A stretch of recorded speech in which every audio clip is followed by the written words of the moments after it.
আসসালামু আলাইকুম। আমি প্রিয়া, মহানগর মডেল স্কুলের ৪র্থ শ্রেণীর ছাত্রী। আমি একটি অভিনয় করব। অভিনয়ের বিষয় হলো যুদ্ধাহত ফিলিস্তিনি শিশু। আমি কোথায়? এটি কোন জায়গা? কত শব্দ! এত শব্দ আসছে কোথা থেকে?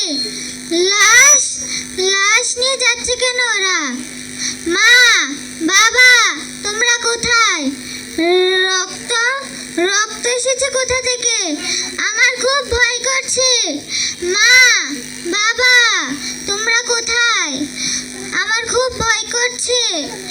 মা, বাবা, এই যে আপনি কি আমার মা বাবাকে দেখেছেন? এই যে আঙ্কেল, আপনি কি আমার মা বাবা ছোট আদর এবং মায়াকে দেখেছেন? কেউ তো বলুন, আমার মা বাবা কোথায়? আমার মা বাবা কোথায়? কিন্তু আমি এখানে বা কি করি? আমি তো ছিলাম আমাদের ওই বর্ষার ঘরটায়। ওখানে বাবা খবর দেখছিল, আর ওখানে মা নাস্তা বানাচ্ছিল আমাদের জন্য।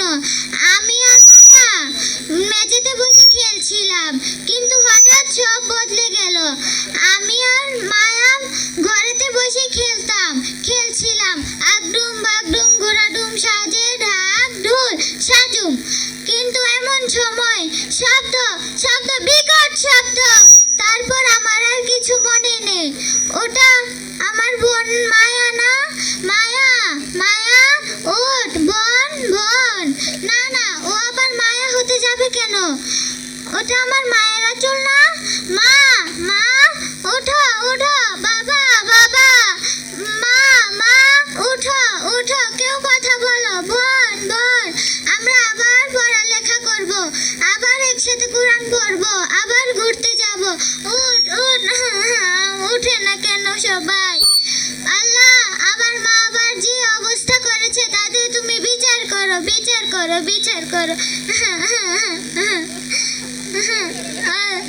সবাই উঠছে না কেন?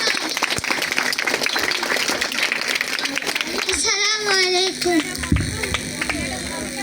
অসংখ্য ধন্যবাদ জান্নাত আক্তার প্রিয়াকে সুন্দর একটি বিষয় নিয়ে উপস্থাপন করার জন্য। আমরা সবাই জানি যে ইসরায়েলে গণহত্যা তারা যে চালিয়েছে, অ্যাকচুয়ালি ফিলিস্তিনি শিশুদের যে কি করুণ পরিণতি সুন্দর একটি উপস্থাপনের মাধ্যমে সেটা আমরা অনুভব করতে পারলাম। আবারও একটা জোরে একটি করতালি প্রত্যাশা করছি। ধন্যবাদ।